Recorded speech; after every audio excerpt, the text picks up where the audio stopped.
அங்கே வந்து ஒரு இம்பார்ட்டண்ட் ராக்கெட் லான்ச் இருக்குது. இது 102வது ராக்கெட் லான்ச் ஆகும். GSLV mark 2 vehicle.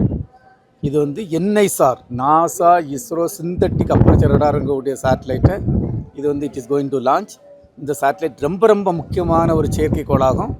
இதில் வந்து ஒரு எஸ் பேண்ட் சிந்தட்டிக் அப்பர்ச்சர் ரடாருங்கக்கூடிய ஒரு பேலோடு இருக்குது.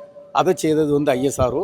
அதே மாதிரி L pant synthetic aperture radar இதை வந்து செய்தது வந்து ஜேபிஎல் யூஎஸ்ஏ. இந்த மொத்த செயற்கைக்கோளை செய்தது வந்து ஐஎஸ்ஆர்ஓ. அதை வந்து இஸ்ரோவில் தயாரித்த இண்டிஜினியஸ் கிரையோஜெனிக் ஸ்டேஜை பயன்படுத்தி நாளைக்கு சாயங்காலம் ஜிஎஸ்எல்வி F-16 வெஹிக்கிளில் நாங்கள் அனுப்ப போகிறோம். இந்த செயற்கைக்கோள் ரொம்ப ரொம்ப முக்கியமான ஒரு செயற்கைக்கோள்.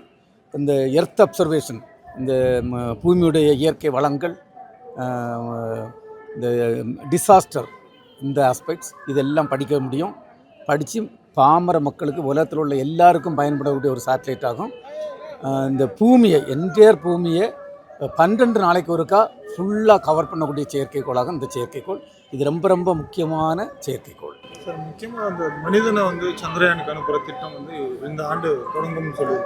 மனிதனை வந்து எங்களுக்கு 2 திட்டங்கள் இருக்குது. ஒரு திட்டம் வந்து நம்ம இந்தியர்களை விண்வெளிக்கு அனுப்பிட்டு திருப்பி கொண்டு வரது. விண்வெளிக்குன்னா 400 கிலோமீட்டர் கொண்டு போயிட்டு திருப்பி வரக்கூடியது. அது வந்து ககன்யான் ப்ரோக்ராம்னு சொல்கிறோம். அது வந்து இந்த வருஷம் வந்து ஃபஸ்ட் அன்க்ரூடு மிஷன் அனுப்ப போகிறோம். அடுத்த வருஷம் 2 அன்க்ரூடு மிஷன் 2027 முத ஆள் அனுப்ப போகிறோம். அதுக்கு பிறகு ஆட்களை சந்திரனுக்கு அனுப்பி கொண்டு வரக்கூடிய திட்டம் வந்து இப்போ தான் பாரத பிரதமர் சொல்லியிருக்கிறாங்க. நாங்கள் அதெல்லாம் படிச்சுட்ருக்கோம். அது 2040 செய்கிறதுக்காக எல்லாம் முயற்சி பண்ணிகிட்ருக்கோம். அதுக்குள்ளே படித்தங்கள்லாம் நடந்துகிட்ருக்கு.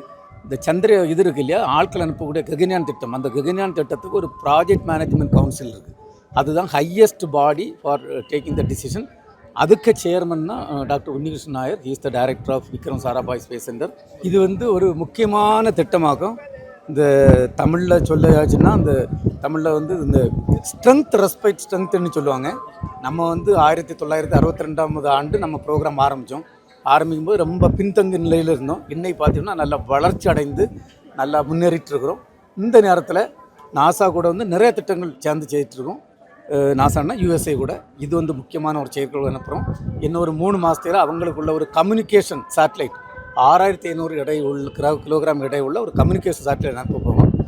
இப்போ உங்களுக்கு தெரியும் இல்லையா, சுபாஷ்னு சுக்லா அவரை வந்து இன்டர்நேஷ்னல் ஸ்பேஸ் ஸ்டேஷன் அனுப்புனது நாசாவும் ஐஎஸ்ஆரும் சேர்ந்த ஒரு ப்ரோக்ராம் ஆகும். இப்படி நிறைய ப்ரோக்ராம் சேர்ந்து செய்துட்ருக்கோம். பிளே ஸ்டோர் மற்றும் ஆப் ஸ்டோரில் இருந்து பாலிமர் செயலியை QR கோடு மூலம் பதிவிறக்கம் செய்யுங்கள். செய்திகளை உடனுக்குடன் பெறுங்கள்.